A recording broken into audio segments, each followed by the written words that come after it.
Going it alone. Palestinian President Mahmoud Abbas defies the US and Israel by signing several international treaties.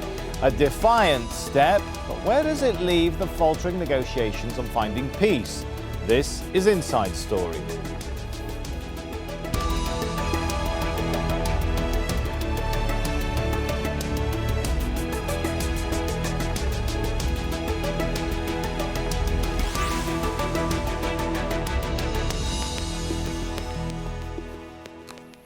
Hello and welcome to the show. I'm Sami Zaidan. Well, it was a grand gesture and an unexpected one. Palestinian President Mahmoud Abbas signing a series of treaties live on television, seeking greater international recognition. Something Israel and the US had strongly opposed, saying that could only be achieved through direct negotiations. US Secretary of State John Kerry had been due in the region to press for more talks. Well, that trip has now been cancelled. Abbas has signed more than a dozen international conventions. They include the Geneva Conventions, which cover war and military occupation. There are treaties that would upgrade the Palestinian political and diplomatic status, conventions on human rights and discrimination, and international agreements governing issues ranging from torture to corruption.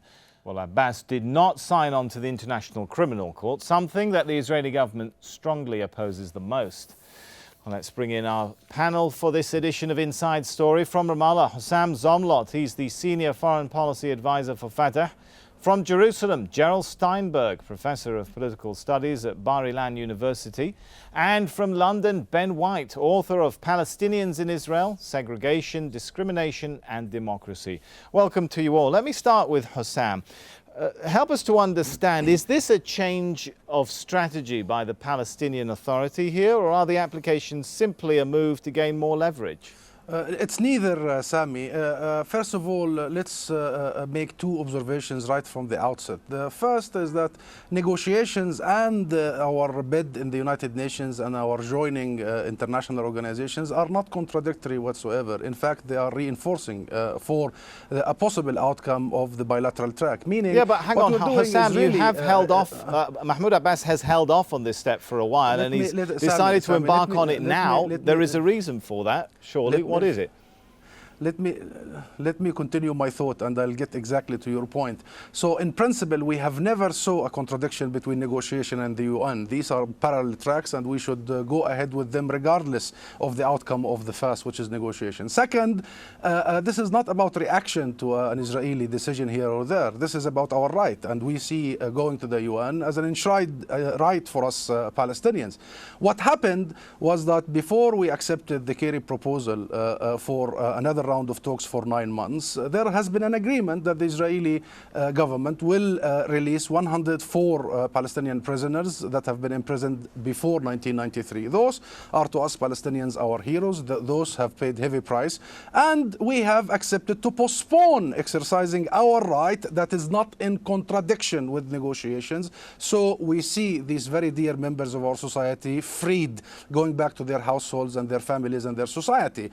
Now, this should have happened before the start of negotiations. The Israeli government requested that they release them on 4 chunks. Again, has nothing to do with the negotiation itself. This was an entry point to negotiations. In exchange, we will postpone our right in the UN and exercising that right. You know that Israel has reneged on this commitment, not releasing the 4th chunk of the prisoners. And the only pressure we saw, we expected pressure to come from the US administration on Israel in that regard. The only pressure we saw was coming from Israel, wanting to cash 3rd time and 4th time on something that has already been agreed upon. Okay, Hossam, all of that we know. I really want to steer away from the argument over, why the prisoners were released and who was dragging their feet on what. But my point is, why now the decision to sign up? If we don't think the decision now, simply because our postponement of our exercise of our right now is no longer valid. We postpone it because we want to see these members of our society freed. Right. And therefore, our right will be exercised at full capacity. All right, and will not be mixed in any way or another with any process of negotiations. This is what I'm trying to tell you, Sami. All right, thanks so much. Ben White, it does sound to me like what we're hearing from Hossam is that this is a move for leverage. If we're not going to get what the Palestinians, in their opinion, say was agreed upon, we're not going to hold back on our rights. Will it be effective, Ben? I mean, I think any effort to end Israeli impunity, internationally speaking, to move towards accountability for Israeli crimes is to be welcomed. Of course, in theory, a peace process worthy of the name should be doing exactly just that. And there's also an important caveat in terms of to what extent Abbas and the people around him will follow through on those processes that he's just begun. I think the interesting thing here, of course, is the way in which Israel sees these steps as such a threat. And that's because Israel is a pariah state. I mean, just last week in Geneva, 46 out of 47 countries at the UN Human Rights Council signed on to 4 resolutions condemning a whole array of Israeli policies of systematic discrimination and breaches of international law. The 46 countries included 9 EU member states. Just this year, Amnesty International has condemned Israel's killing of civilians. And during this entire time that the so-called peace process has been going on in its renewed form since last summer, Israel's killed over 50 Palestinians. It's demolished around 150 Palestinian-owned properties.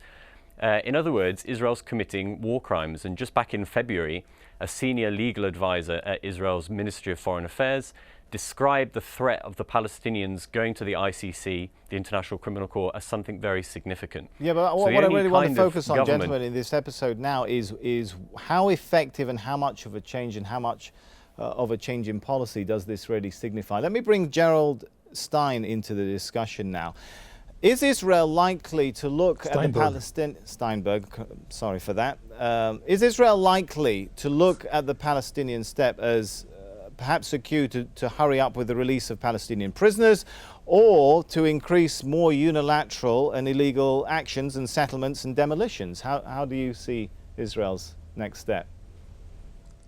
Look, this conflict's been going on for generations. There have been dozens of peace efforts going long before the 1967 war that led to what's called the occupation and settlements and all the other stuff that we heard from the blogger in London.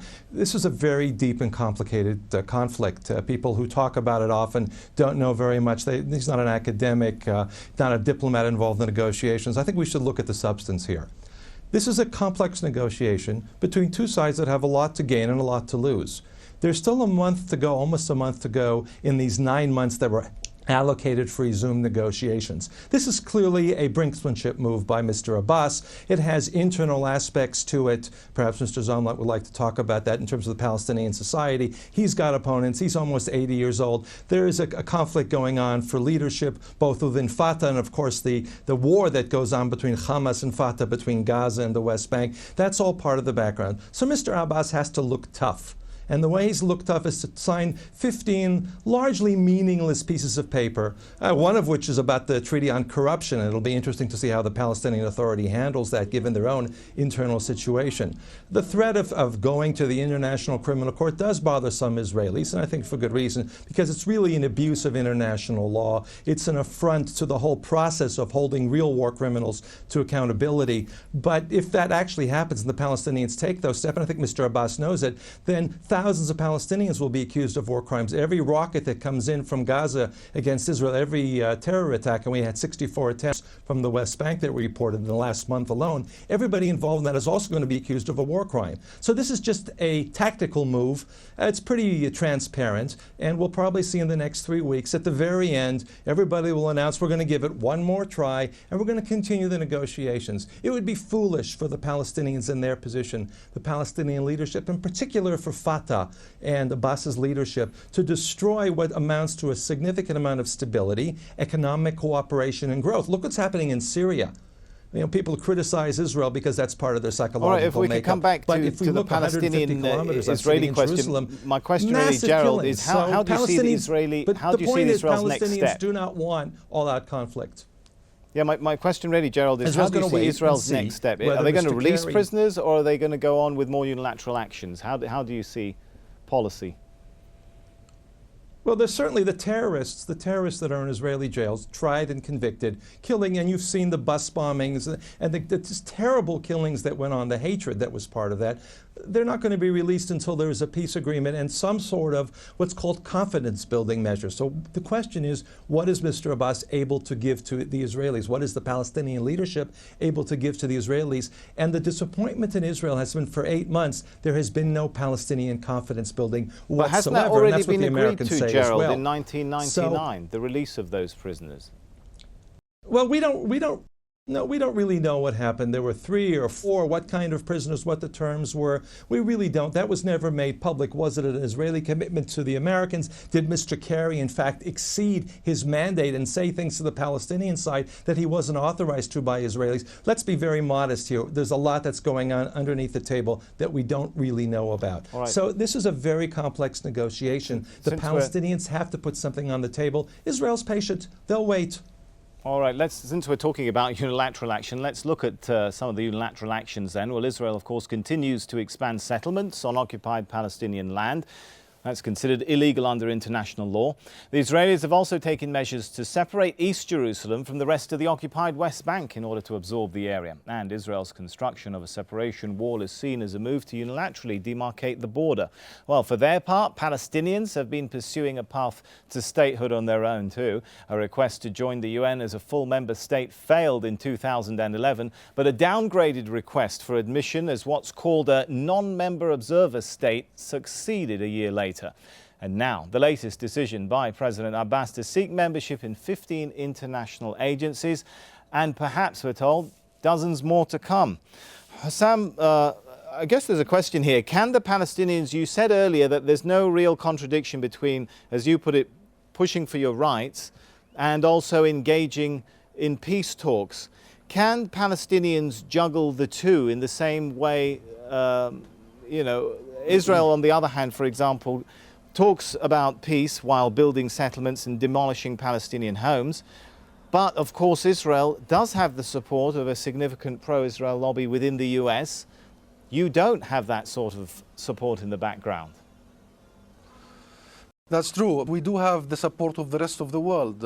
In the UN, when we went, we were supported by 138 countries. That's an overwhelming majority of the international community. We have an international consensus. And here, Sami, I'd like to correct one word you just used, that the Palestinians are going unilateral. No. We are going the epitome, the definition of multilateral. We are going to the international legality and legitimacy and law. We are seeking the international will and whim. And therefore, we are not doing anything unilateral. In fact, what we are doing is exactly bringing legitimacy to the very process that Israel claims to want, which is a two-state solution. We are seeking recognition of Palestine on the 1967 borders, which Israel claims to want and to push for, and therefore seeking also recognition for the rest of historic Palestine, which Israel exists on. So there is no contradiction whatsoever. But let me go on and say what I just heard from your Israeli guest. Israeli rather calls for a response.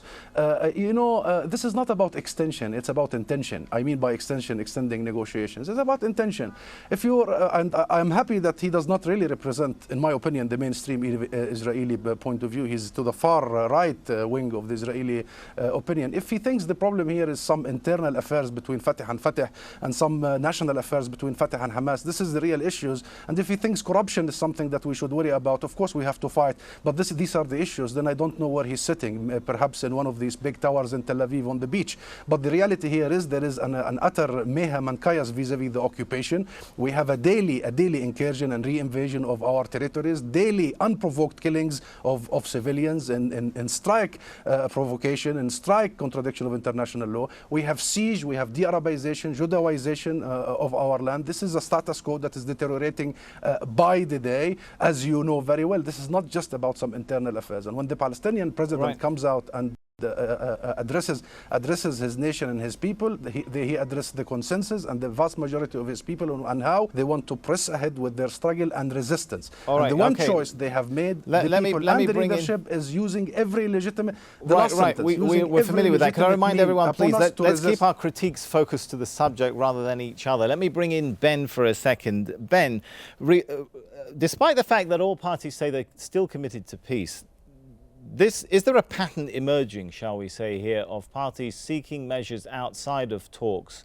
as leverage? And if that is the case, where does that leave the whole idea of resolving final status issues through talks? I mean, I think you're right to ask some bigger questions about the whole peace process beyond the events and the details that we've been seeing in the last few days. You point out that both the Israeli and the Palestinian side have been pursuing measures that each one sees as appropriate, independent of the US-led process. The gentleman from NGO Monitor in Jerusalem talked about the talks being complex and all the complexity involved and all this sort of thing. And actually that can sometimes seek to mask a more disturbing reality, which is that the peace process as led by the USA is actually thwarting the implementation of international law, and it's seeking to replace international law, protecting Israel from accountability, protecting Israel from accountability in international fora. And of course, from the Palestinian side, there has to potentially be a rethink here about the wisdom of putting eggs in one basket, of committing oneself to a process that is so one-sided, and to a process that is actually not bringing about the realization of basic Palestinian rights such as self-determination, the right of return, and decolonization All right, any closer. okay, let's put that to Gerald Steinberg. Gerald, for example, I'm sure you know the International Court of Justice gave its advisory opinion in 2004 saying the court finds that settlements have been established in breach of international law. Wouldn't the situations and the issues that you say are very complex be a lot simpler if Israel simply followed international law? I think we have to be very careful when you have a blogger sitting in London who has no legal knowledge making up claims about international. Let's be careful here. The international, but I just read you to said the the International Court of Justice issued an advisory opinion, but you said it was an advisory opinion. And in fact, if you read the text and you read the various dissents, you realize that this was not really a legal opinion, and it has absolutely no influence. It was almost 10 years ago. The attempt here is being made to isolate Israel as part of a form of political warfare. The Arab states in '48 applied an Arab boycott, tried to isolate Israel economically. Now there's this huge BDS movement, which is really a lot of noise, while the Israeli economy continues absolutely to grow. Okay, the international Gerald, legal that process seems, is a real major effort to try to twist that seems to be the but understanding of the United States of America in 2013 as well. If I may read to you the views of the US Secretary of State. He says the United States of America views all of the settlements as illegitimate, end quote. He said that on August the 12th, 2013, and again on November the 6th, 2013. I mean, is the UN advisory opinion unacceptable and the US wrong as well? The process has a lot of parts that you're not reading. For instance, the terrorism. The separation barrier that exists between Israel and the Palestinians, thousands of Israelis were killed and injured by suicide bombers. How are you going to solve that problem? Israelis want to know not the various twists and distortions and invented forms of international law written by an Egyptian judge and others who were actually diplomats, part of the Egyptian Foreign Service under the Mubarak regime. Let's be a little more serious about this here. Let's not talk about international law as some sort of a venue for making accusations which may or may not have any kind of basis to them.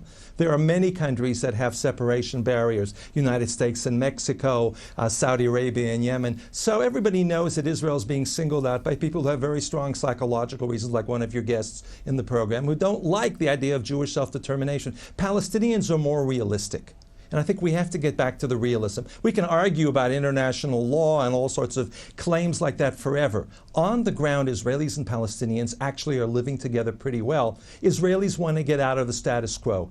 Prime Minister Netanyahu wants to end the occupation. Mr. Abbas says he wants to end the occupation. Perhaps most Palestinians of the West Bank also want to end the occupation. So the question is, how do we get rid of all these outsiders that are making all sorts of ridiculous claims and threatening all sorts of ridiculous punishments, international law, BDS, all sorts of other things, and talk about the substance on the ground? And I think Mr. Kerry has 3 weeks to get back to that now. To say, okay, Israelis and Palestinians, neither of you want to go back to full-scale warfare. You've all suffered from that for decades, for generations. Everybody's got terrible losses. How do we live together pragmatically? How do we accept the right of the Jewish people to self-determination in their ancient land? For 3,000 years, Jerusalem has been the capital of the Jewish people. How do we accept Palestinian claims for the last 1,000 or so years? How do we work those two together so we can live together in Jerusalem, in this land, in Palestine, in Israel, and with the neighbors? And how do we avoid this terrible bloodbath that's Right. going on in Syria, all the instability in the region. We're an island of stability and sanity, and Mr. Kerry needs to be able to say that and find a solution and forget about all the ridiculous slogans and other things that unfortunately we've heard too much of even on this program. All right, let's bring in Hussam Zomlot back into the discussion. Hussam, on another issue, the regional dynamics are changing here, aren't they? We're hearing, if I may quote to you, a statement by Martin Dempsey, as I'm sure you're aware. He's the chairman of the Joint Chiefs of Staff, who, after emerging from meetings with his Israeli counterparts on Monday, the general said that his discussions included an outreach to other partners who may not have been willing to be partners in the past. He goes on to say, what I mean is the Gulf states in particular, who heretofore may not have been as open-minded to the potential for cooperation with Israel in any way. Are you concerned that it might be an American attempt to put Gulf hands in the hands of Israel to deal with other issues and the Palestinian issue kind of put on the back burner? Well, I'm not concerned. No, I'm not concerned, because if there are some security branches here and there, and you just said he's a general, a U.S. general, perhaps there is some merit in that discussion. But I know the official stance of the Saudi Arabia and of the rest of the Gulf, and it's been represented and it's been voiced several times, even in writing in some UK newspapers, that Saudi Arabia remain committed to the Arab causes, especially Palestine, and that all this discussion about its relationship to Israel is nonsense and unfounded. I also remain clear about the position of the Saudi people and the Arab people in general and the streets of the Arab world, and therefore no, all this is being really played out by Israel and magnified and exaggerated by Israel for reasons you may know. So I'm not worried. What I'm really worried about is this logic that Israel is going to be isolated, and as if the isolation is because of some outsiders sitting in London like Ben White. No, the isolation of Israel is happening, that's true, because of Israel's action. And I like one of Gerald's sentences that, we should end occupation. Netanyahu is committed. The problem is you can never have a legitimacy or a credibility of a process to end occupation when occupation is being trenched and extended and expanded, and when colonization is just unabated by the day. I mean, we're talking about 138% increase of the volume and area of settlement expansion in the West Bank during the last 6 months of negotiations. We're talking about 60 people who lost their lives. We're talking about several house demolitions, etc., etc. And therefore, this is no longer about just some rhetoric. The fact is, the current Israeli government and current coalition, this is a striking fact, is not really interested in creating a two-state solution in the sense of ending the occupation, establishing a state. What they are interested in is really continue to grab as much land, redraw the map for some point in the future, right, when it comes and it's possible for them to finish off their job. The question is, what do we do in this situation? We hope that Mr. Kerry and the US will be able to pressure them. So far, this is not becoming effective, and therefore, now the question for us Palestinians on the ground and in the international arena, how to go about it. And I believe international law is a very important tool, and I believe peaceful, non-violent resistance on the ground is another important tool to raise the cost of illegality, right, and the cost of occupation and oppression and segregation. Peaceful, non-violent resistance. Ben, you quote a lot about international law. Some might say, regardless of international law, the fact is that it's not having a lot of impact on the ground. Let me quote to you Jeff Halper from the Israeli Committee Against House Demolitions is saying that 231 Palestinians in Jerusalem alone have been displaced by demolitions in the first 2 months of this year. You can't, no matter what international law says, if you don't control the ground and the people, the strategy and the law is not working, is it? Right. I mean, international law is only good insofar as it's enforced, and that's why, for example, in the absence of the US and other states enforcing international law when it comes to Israel, Palestinians have been calling for strategies like boycott and divestment as a way of levying pressure. It was good to hear Gerald Steinberg talk about occupation, because at the start of the program he talked about so-called occupation, so his understanding of international law improved during the recording of this episode. The fact is that, as has been pointed out by Hussam Zomlot, the occupation on the ground has been entrenched, putting aside the systematic discrimination faced by Palestinian citizens of Israel, the exclusion of refugees. The ministers of this Israeli government do not want to end the occupation. That's as black and white and clear as day. All right, we have to end it there. Let's thank our guests, Hussam Zomlot, Gerald Steinberg and Ben White. And feel free to share your thoughts on this show on Facebook and Twitter. I'm Sami Zaidan. Thanks for watching. For now, it's goodbye.